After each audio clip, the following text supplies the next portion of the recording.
Welcome to the deep dive. Ready to get a little controversial today? Always up for a good discussion. All right, well, today we're going deep on OnlyFans. We found this research study on date psychology, and it's got some pretty wild insights into how people view the whole OnlyFans thing, like the workers and the subscribers. And get this, it all ties back to the idea of wokeness. Oh, it's going to be good. Wokeness and OnlyFans, what a combo. Buckle up, listeners, because this deep dive might just challenge a few of your assumptions. No kidding. It definitely had me rethinking a few things. So before we jump into all the juicy details, let's break down this woke scale thing the researchers used. What is that exactly? Imagine like a scale, right? But instead of measuring weight, it measures how woke someone is. Okay, I'm picturing it. But how do you even measure something like that? Well, the researchers came up with a bunch of statements and questions, stuff about social justice, gender roles, all that. And based on people's responses, they could score them on this woke scale. So the higher the score, the more woke they are. Exactly. And the study found that this scale was surprisingly accurate. It correlated with a bunch of other stuff too, like political leanings. Most of those scoring high on the woke scale leaned left, politically speaking. That makes sense. But hold on, you said this woke scale thing relates to how people view OnlyFans. Oh yeah, big time. The study found some pretty strong connections there. But before we get into that, gotta mention this. It wasn't just self-identified woke folks who were more accepting of OnlyFans. People already in the OnlyFans world, like workers and subscribers, were also more likely to have positive views. Makes you think, doesn't it? So is it about being woke, or is it more about just being familiar with OnlyFans regardless of your beliefs? Maybe it's a bit of both, like exposure breeds acceptance. Hmm. But here's where things get really interesting. The study found this kind of contradiction. People planning for marriage and kids were way less approving of OnlyFans than those who are already married with kids. Wait, seriously? Yeah. So people who are looking to settle down in that traditional sense are more likely to view OnlyFans negatively, while those who've already hit those milestones are more chill about it. What do you make of that? That's fascinating. Maybe once you've already got the marriage and kids thing going, there's less pressure to conform to certain expectations. Like you've already checked those boxes, so you're more open to different lifestyles. Could be. Or maybe it's a generational thing, with older folks having different ideas about sex and relationships. But let's talk dating, because this is where the study gets really juicy. All right, hit me with it. So they found that men were more willing to date OnlyFans workers, both current and former, actually. Not too surprising, honestly. Guys in there dot curiosity. But wait, there's got to be more to it, right? Oh yeah, there's a twist. Women were even less likely to date OnlyFans subscribers than men were to date OnlyFans workers. Whoa, hold up. That's a serious double standard. I mean, we're talking about two sides of the same coin, right? The worker and the subscriber.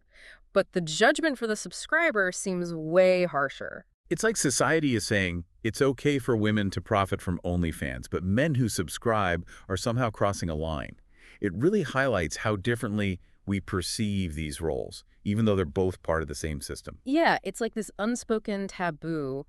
Men might not even realize how negatively women view those who subscribe to OnlyFans. There's definitely a stigma attached to it. But why? That's the million-dollar question.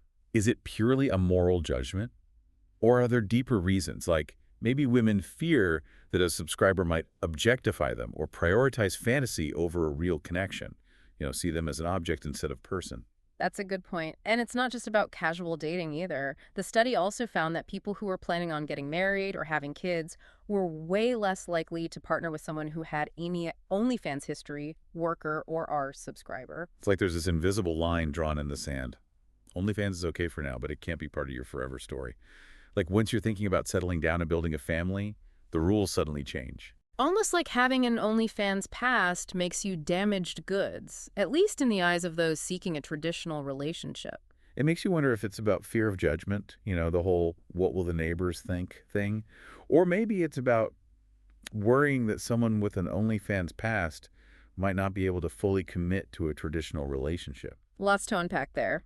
Okay, ready for another mind-blowing finding? This one completely caught me off guard. The study looked at how people perceive the intelligence of OnlyFans workers. Oh yeah, this is where things get really interesting.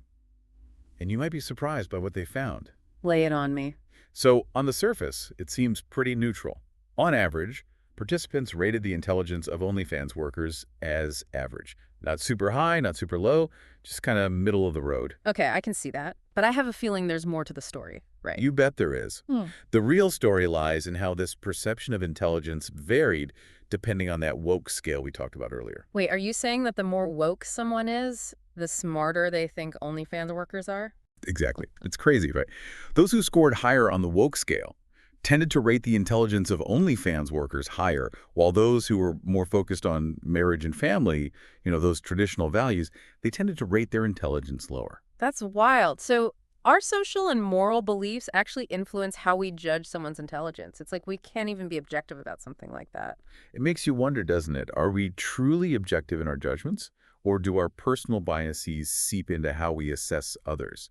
Like, are we unconsciously filtering information through our own worldviews, even when it comes to something like intelligence? Mind blown. This deep dive is already challenging so many assumptions, and we're just getting started. So it's like even when we think we're being objective, our own personal baggage can totally skew our perceptions. And speaking of perceptions, this study also went deep on why people join OnlyFans in the first place, especially that whole money thing. Yeah, they wanted to know the motivations. Yeah. And the findings were pretty eye-opening. Over half the women they surveyed, a whole 54%, said no amount of money would make them do OnlyFans. Wow, so it's not all about chasing those dollar signs. For some, maybe not. It's definitely not just a cash grab for everyone. But here's the thing. Those who were open to it, the ones who said they would do it for the right price, they actually had much higher expectations for how much they could make. So there's this gap between what people think they can earn and what's actually realistic. Right. Like, they might see these stories of OnlyFans stars making bank and assume it's easy money, but the reality is often way more complicated. It's like anything online, right? Everyone's trying to sell you this dream, but the behind the scenes is probably a lot less glamorous. Exactly. It's good to be skeptical. But back to the study. They found some interesting stuff within different groups, like the folks who scored higher on that woke scale, remember that? Yeah, the super woke crowd. Right, so they were actually more likely to say they'd consider doing OnlyFans for a certain price. Really? So maybe being woke goes hand in hand with being more open to sex work. Could be. Or maybe it's just a different way of looking at work in general.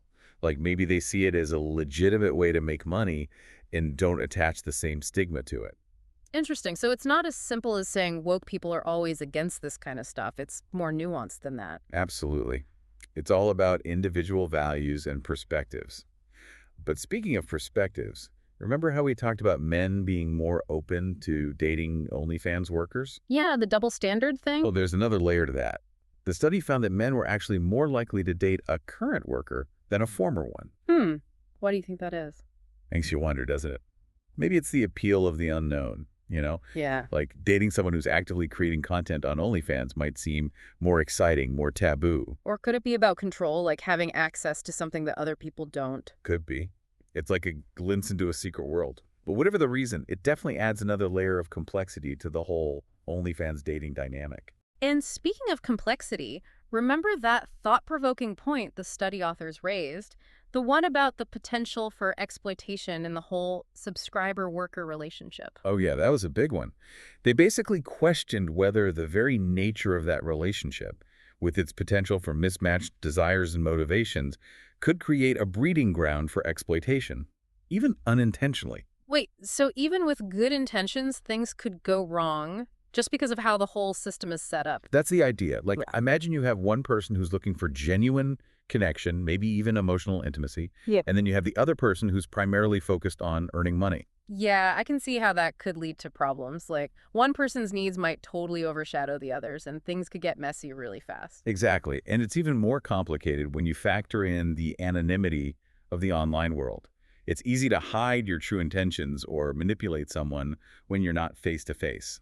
So it's like, even if no one's intentionally trying to exploit anyone, the situation itself creates this vulnerability, and that's a recipe for trouble. It really highlights the importance of being aware of the potential pitfalls, both for workers and subscribers.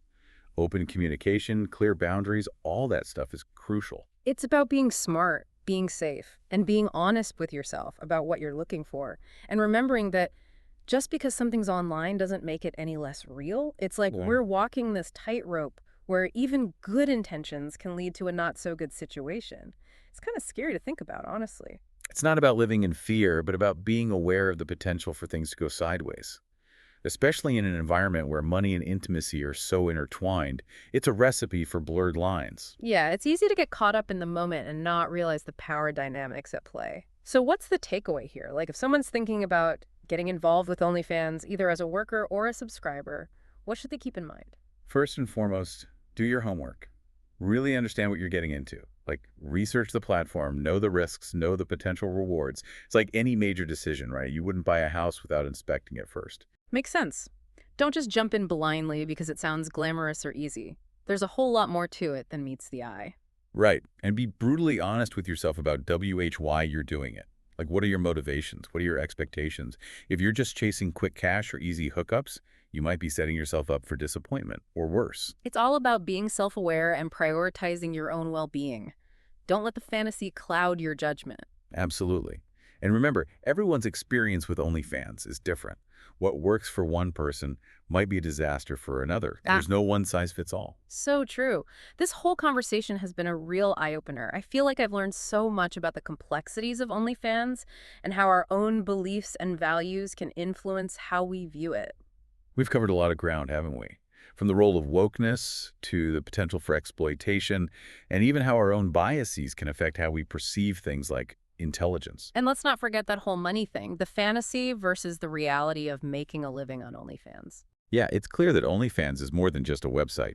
It's a reflection of our evolving attitudes towards sex, relationships, work, and societal expectations. It's like a microcosm of our culture playing out in this digital space. But before we wrap up, there's one final crucial point we need to address. The study authors raised a question that goes beyond the data, but has huge implications for how we understand OnlyFans. They asked whether the very nature of the subscriber-worker relationship, with its potential misalignment of desires and motivations, might inherently lend itself to exploitation, even if it's unintentional. That's a heavy question. Like, are we saying that even with the best intentions, the very structure of OnlyFans could make exploitation almost inevitable? It's not about pointing fingers or assuming everyone's out to get each other. It's about recognizing that power imbalance that can exist when one person's seeking financial gain while the other might be looking for something more emotional. So even if no one's intentionally trying to be manipulative, the situation itself creates this vulnerability, and that's something we need to be mindful of. Exactly. And that's where open communication, clear boundaries, and a healthy dose of self-awareness come in. Protecting yourself, whether you're a worker or a subscriber, starts with being informed and being proactive. This deep dive has given us a lot to think about. We've explored how social pressures, personal beliefs, and even our unconscious biases can shape our views on OnlyFans.